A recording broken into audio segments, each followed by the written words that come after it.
ഇത് മുത്തശ്ശി ഒരുപാട് വട്ടം പറഞ്ഞു കഴിഞ്ഞു. സത്യത്തിൽ ഭാഗ്യം ചെയ്തത് ഞാനാ. ഗംഗ എന്റെ ജീവിതത്തിലേക്ക് വരുന്നതോടെ എന്റെ ജീവിതത്തിന്റെ ഗതി മാറും. അതെനിക്ക് ഉറപ്പാ. ശരി മുത്തശ്ശി.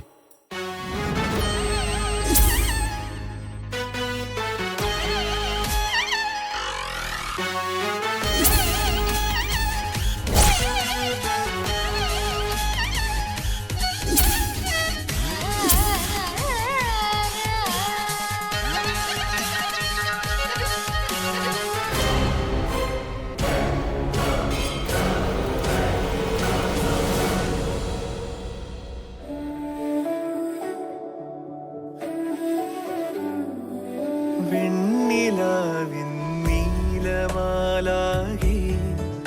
നിൻ മൗനമുള്ളാകി ഒരു തുലാമഴയായി ചാറുന്നു പെയ്തു തീരാതെ കാലമോരോ പടിചാരി മാഞ്ഞാലും മതി വരാമനമായി ഞാനെന്നും കാത്തു നിൽക്കുന്നു.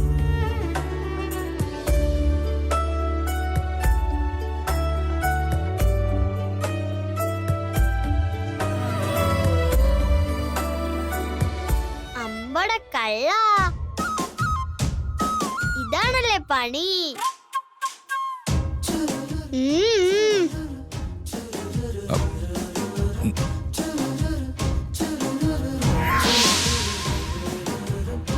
അച്ഛന് ഗംഗയോട് ഇഷ്ടമുണ്ടെങ്കി അത് ഗംഗയോട് പറഞ്ഞ എന്താ? അത് മോളെ, ഞാൻ ഈ ഫോട്ടോ പൊടി തുടയ്ക്കാൻ എടുത്തപ്പോ വെറുതെ ഒന്ന് നോക്കി നിന്നതാ. അച്ഛൻ വെറുതെ കള്ളം പറയണ്ട. ഗംഗയെ നോക്കിയിരുന്നത് തന്നെയാ. ഗംഗ ഇഷ്ടാണെന്ന് പറയച്ചാ. അതെ, ഗംഗയോടുള്ള ഇഷ്ടം തുറന്നു പറ മഹിയേട്ടാ. അച്ഛൻ പറയച്ചാ. മോളെ, അത് ഞാൻ പിന്നെ പറയാം. പറ്റില്ല. അച്ഛൻ ഇപ്പൊ തന്നെ അത് ഗംഗയോട് പറയണം. പറയച്ചാ. പറ മഹിയേട്ടാ, മോള് പറയുന്നത് കേട്ടില്ലേ? പക്ഷേ അങ്ങനെ ഇല്ല മാളു.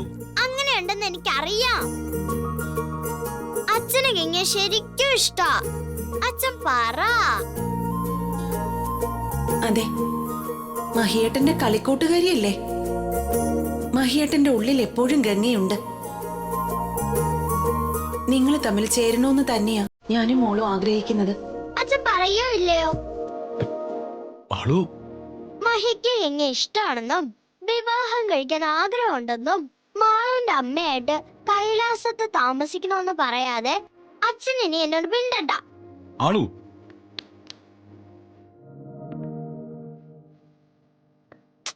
അച്ഛനെ ഇങ്ങനെ സങ്കടത്തിലാക്കല്ലേ മോളെ നീ. മോൾ അച്ഛനോട് മിണ്ടി തുടങ്ങിയതിന് ശേഷമാണ് ഈ കൈലാസം സ്വർഗമായത്. എന്റെ ഗൗരിയുടെ നഷ്ടം പോലും ഞാൻ മറന്നു തുടങ്ങിയത് അതിനുശേഷം. മോൾ അച്ഛനോട് മിണ്ടാതിരുന്ന പിന്നെ അച്ഛനില്ല. എന്നാ പിന്നെ വേഗം പോയി ഗംഗയോട് പറ.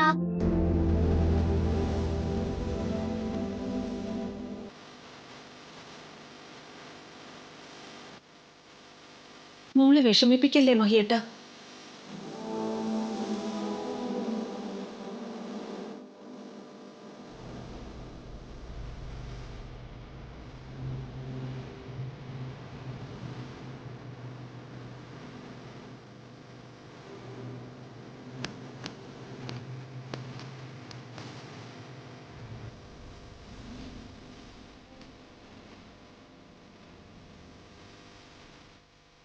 ഗംഗ ഇഷ്ടാണെന്ന് പറയച്ചാ.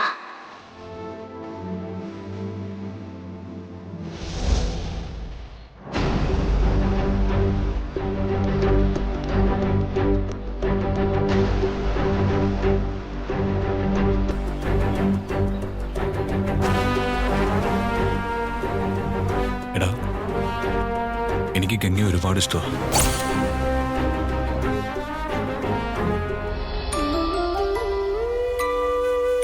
ഗംഗയെ എനിക്ക് ചെറുപ്പം മുതലേ അറിയാവുന്നതാ.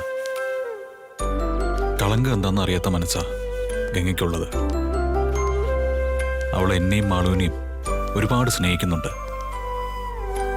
ഞങ്ങൾക്ക് വേണ്ടി സ്വന്തം ജീവൻ പോലും അവള് വേണ്ടാന്ന് വെക്കും.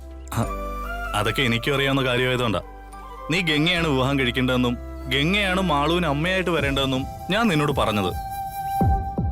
പക്ഷേ ഞാൻ പറഞ്ഞപ്പോഴെല്ലാം നീ പല തടസ്സവാദങ്ങളും പറഞ്ഞു. ഞാൻ പറഞ്ഞ തടസ്സവാദങ്ങളെല്ലാം ഇപ്പോഴും അങ്ങനെ തന്നെ എൻ്റെ മനസ്സിലുണ്ട്.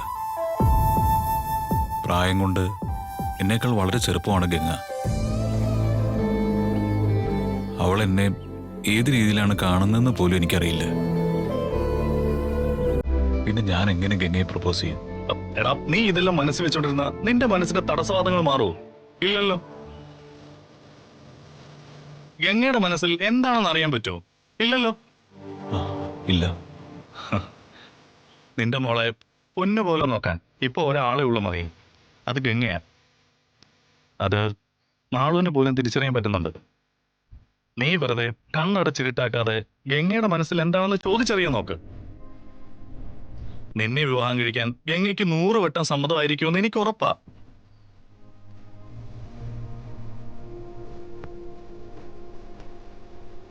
നീ മനസ്സ് തുറന്ന് ഗംഗയോട് സംസാരിക്ക്. എല്ലാം ശരിയാവും. ഇപ്പൊ നിന്റെ മനസ്സിലുള്ളത് നിനക്ക് എന്നോടെങ്കിലും തുറന്നു പറയാൻ തോന്നിയത് ഒരു നല്ല സൂചനയായിട്ടാണ് എനിക്ക് തോന്നുന്നത്. ഇത് നിന്നെ ഈശ്വരനായിട്ട് തോന്നിപ്പിച്ചതാവും. ഇനി ഒരു മടിയുമില്ലാതെ നീ ഗംഗയോടെല്ലാം തുറന്നു പറയണം. അവളുടെ മനസ്സറിയണം.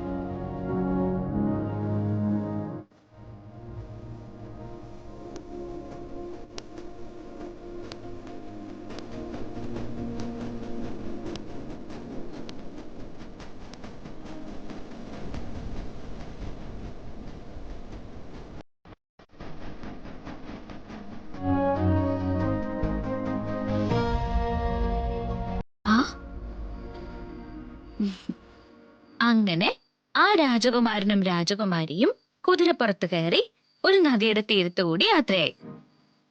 അവരെവിടേക്കാ പോയത്? ദൂരെ ദൂരെയുള്ള രാജകുമാരന്റെ നാട്ടിലേക്ക്. എന്നിട്ടോ? അവര് പോകുന്ന വഴിക്ക് ഒരു വലിയ കാടുണ്ടായിരുന്നു.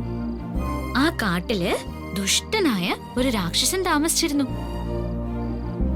അയ്യോ, അപ്പൊ അവർ അതിലേ പോയാൽ രാക്ഷസൻ പിടിക്കില്ലേ? മാളു ഈ ദോഷം മുഴുവൻ കഴിച്ച അവരെ രാക്ഷസൻ പിടിക്കില്ല. അതെന്ത് രാക്ഷസനാ? അപ്പൊ ഇത് കള്ളക്കഥയാ? അല്ലല്ലോ, ശരിക്കുള്ള കഥ തന്നെയാ. ശരിക്കുള്ള കഥയാണെങ്കിൽ കാട്ടിലിരിക്കുന്ന രാക്ഷസൻ എങ്ങനെയാ ഞാൻ ചോറുണ്ടോ ഇല്ലേന്ന് അറിയുന്നത്? ഈ ഗംഗയ്ക്ക് ഒരു ബുദ്ധിയുമില്ല.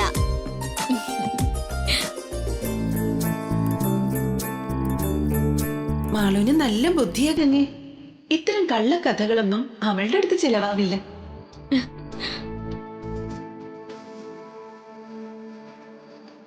ആഹാ, അച്ഛനവിടെ നിൽക്കുന്നുണ്ടല്ലോ. ആ. ഇങ്ങോട്ട് വാച്ചാ, വന്ന് ഗംഗയോട് പറയേ. എന്തു പറയാനാ മാളു? അതൊക്കെ അച്ഛൻ പറയും. അതെന്താ? അതൊക്കെ ഉണ്ട്.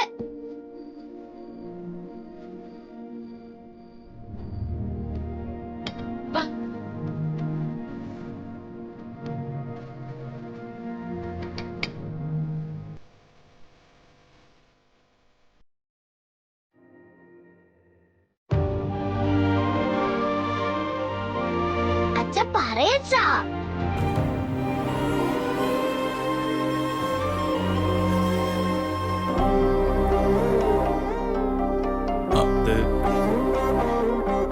മനസ്സിലുള്ളത് തുറന്നു പറ മഹിയേട്ടാ. നിങ്ങൾ 3 പേരും ഒന്നായി ജീവിക്കുന്നത് കണ്ടിട്ട് വേണം എനിക്ക് ഈ ഭൂമി വിട്ടു പോകാൻ. നിങ്ങളുടെ സന്തോഷമുള്ള ജീവിതം ഒരു നോക്ക് കണ്ടിട്ട് സമാധാനത്തോടെ എനിക്ക് പോണം. അതിനു വേണ്ടിയാ ഞാൻ ഈ ഭൂമിയിൽ ഇന്നും അലയുന്നത്. എന്താ മഹിയേട്ടാ, എന്താണേലും പറഞ്ഞോളൂ. അച്ഛൻ എന്താ ഒന്നും മിണ്ടാതെ നിൽക്കുന്നത്? പറയച്ചാ. മഹിയേട്ടാ, എന്താണേലും മഹിയേട്ടന്റെ അസുഖം മാറുന്നവരെ എന്നോട് ഇവിടുന്ന് പോകാൻ മാത്രം പറയരുത്.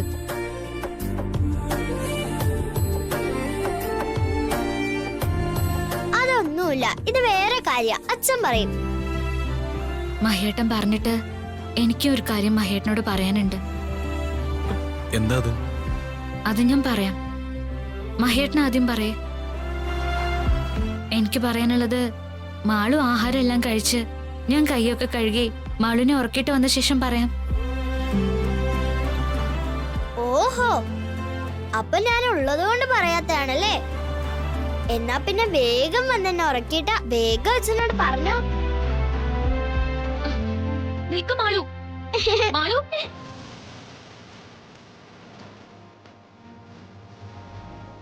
മാളു കഴിച്ചോ? മാളു മാളു മുഴുവൻ കഴിച്ചിട്ട് പോ മാളു.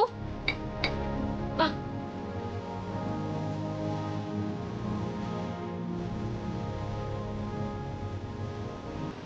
എന്റെ മോളെയും മഹിയേട്ടനെയും ഇവളേക്കാൾ നന്നായി വേറെ ആര് നോക്കും? മനസ്സിൽ വെച്ചോണ്ടിരിക്കാതെ അവളോടുള്ള ഇഷ്ടം തുറന്നു പറ മഹിയേട്ട. ഓരോ ദിവസം താമസിക്കും തോറും പ്രശ്നങ്ങൾ കൂടുകയുള്ളൂ. നിങ്ങൾ ഒന്നാവണം. എനിക്കതാണ് വേണ്ടത്. മറ്റൊന്നും സംഭവിക്കാൻ ഞാൻ സമ്മതിക്കില്ല. മഹിയേട്ടൻ ധൈര്യമായിട്ടിരുന്നോ. ഗംഗ ഇനി മഹിയേട്ടന്റെ സ്വന്തം.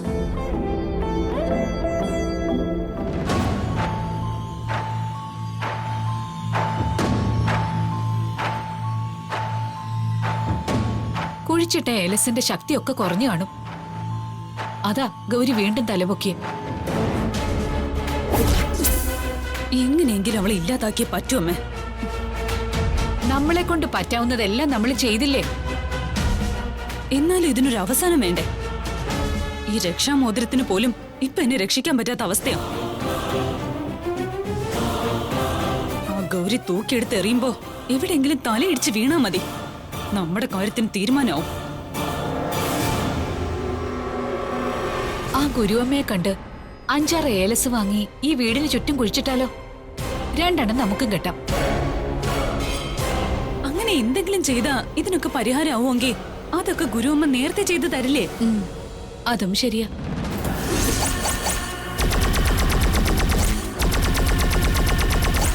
നമ്മൾ ചെയ്യുന്ന ഓരോ പൂജയിൽ നിന്നും അവള് രക്ഷപ്പെടുമ്പോ എല്ലാം അവൾക്ക് കൂടുതൽ കൂടുതൽ ശക്തി കിട്ടിക്കൊണ്ടിരിക്കുക. ഇങ്ങനെ പോയാ അവസാനം അവള് നമ്മളെ ഇവിടെ ഇട്ട് ഫുട്ബോൾ തട്ടും പോലെ തട്ടും. ഇടയ്ക്ക് തട്ടി ഗേറ്റിന് വെളിയിൽ കളഞ്ഞിട്ട് ഗോളെന്ന് വിളിച്ചു പറയുകയും ചെയ്യും.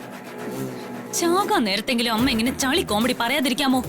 സഹിക്കാൻ പറ്റുന്നില്ല, അതുകൊണ്ടാ. മനസ്സിനൊരു സന്തോഷം വേണ്ടേ? ജീവിതം എന്താവൂന്ന് ഓർത്തിട്ട് ഒരെത്തും പിടിയും കിട്ടുന്നില്ല.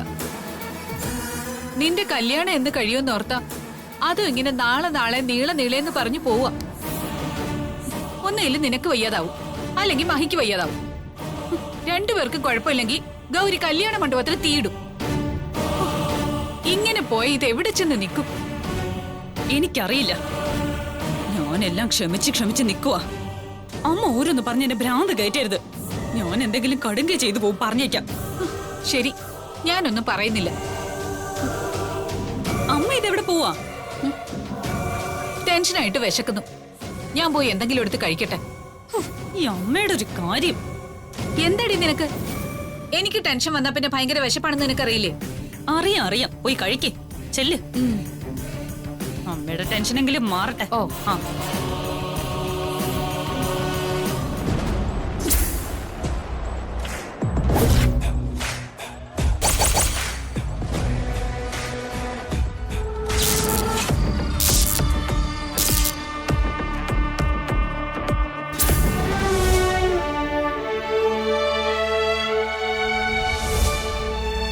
നിന്റെ മോളെ പൊന്നുപോലെ നോക്കാൻ ഇപ്പൊ ഒരാളേ ഉള്ളൂ മഹി. അത് ഗംഗയാ. അത് മാളുവിന് പോലും തിരിച്ചറിയാൻ പറ്റുന്നുണ്ട്. മഹി പ്ലീസ്, ഗംഗ എന്റെ അടുത്ത് നിന്ന് എങ്ങോട്ടും വിടല്ലേ. മോള് വിഷമിക്കാതെ. ഗംഗ മോളുടെ അടുത്തുനിന്ന് ഒരിടത്തേക്കും പോവില്ല. സത്യമാണോ പറയുന്നേ? അതേ മാളു, സത്യം.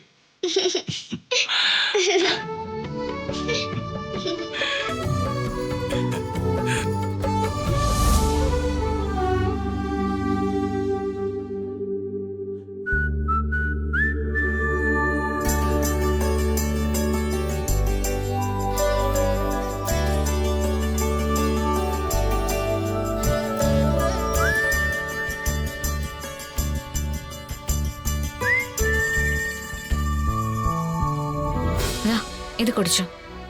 അപ്പോഴേക്കും ഞാൻ മരുന്നെടുത്ത് തരാം.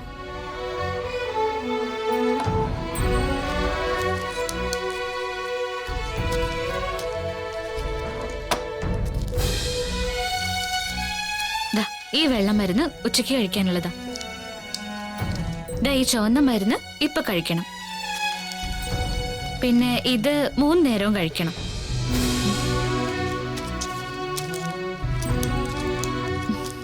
ദാ.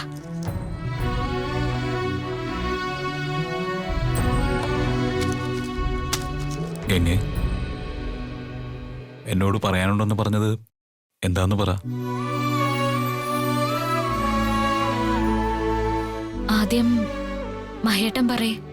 അല്ല, ആദ്യം ഗംഗ തന്നെ പറയേണ്ടത്.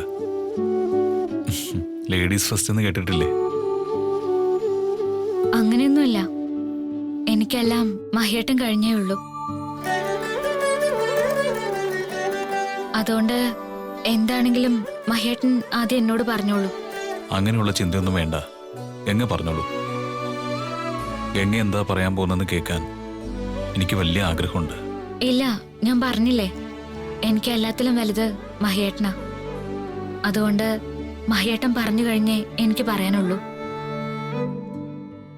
എങ്കിൽ ഞാൻ പറയാം.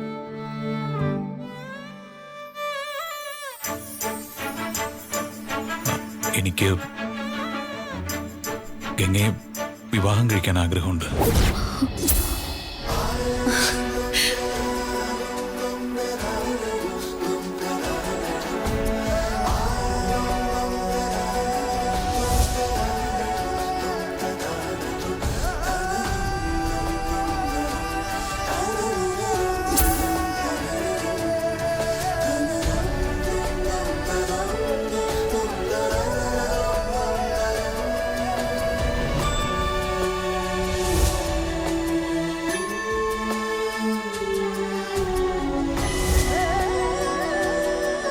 എന്റെ ശ്രീ മഹേശ്വരനാണ് സത്യം.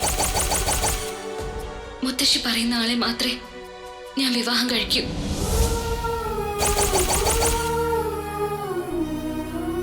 എന്താ ഗംഗെ, എന്താ ഒന്നും മിണ്ടാത്തത്?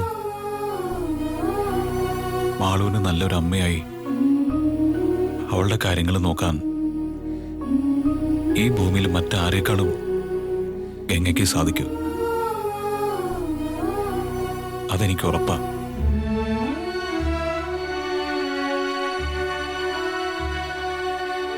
ആ കാരണം കൊണ്ട് മാത്രമല്ല ഞാൻ ഗംഗയെ വിവാഹം കഴിക്കട്ടെ എന്ന് ചോദിച്ചത്. എനിക്ക്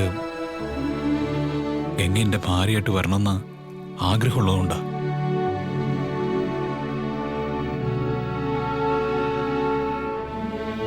ഗംഗയെ എനിക്ക് ഇഷ്ടമായതുകൊണ്ടാ.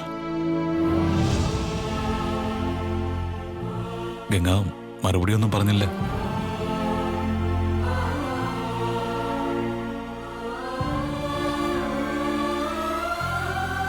ഗംഗയ്ക്ക് എന്നെ ഭർത്താവായിട്ട് കാണാൻ സാധിക്കില്ലേ? പറ ഗംഗേ.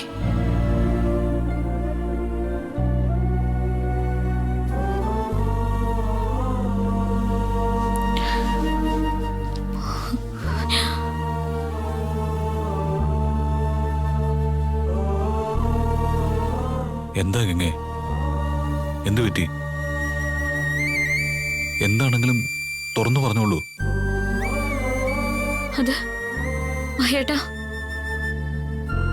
എനിക്കതിനുള്ള ഭാഗ്യമില്ല. മഹേട്ടന്റെ ഭാര്യയാകാനുള്ള ഭാഗ്യം എനിക്കില്ല മഹേട്ട.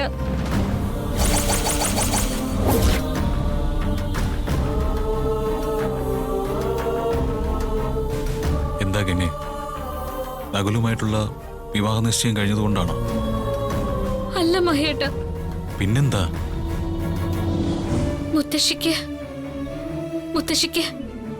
ഞാനൊരു വാക്ക് കൊടുത്തുപോയി. എന്ത്? മുത്തശ്ശി പറയുന്ന ആളെ മാത്രമേ ഞാൻ വിവാഹം കഴിക്കൂന്ന് ഞാൻ വാക്ക് കൊടുത്തുപോയി മഹേട്ട.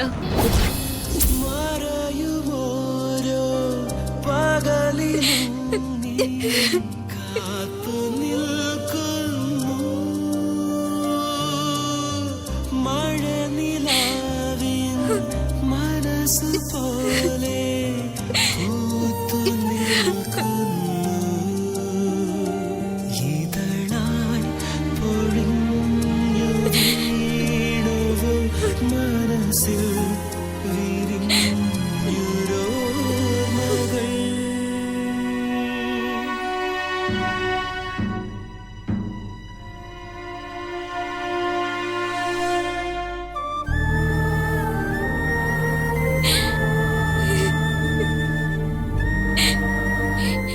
മഹിയേട്ടനോട് ഇഷ്ടം പറയാൻ പറ്റിയ ഏറ്റവും വലിയ നിമിഷമായിരുന്നു ഇത്.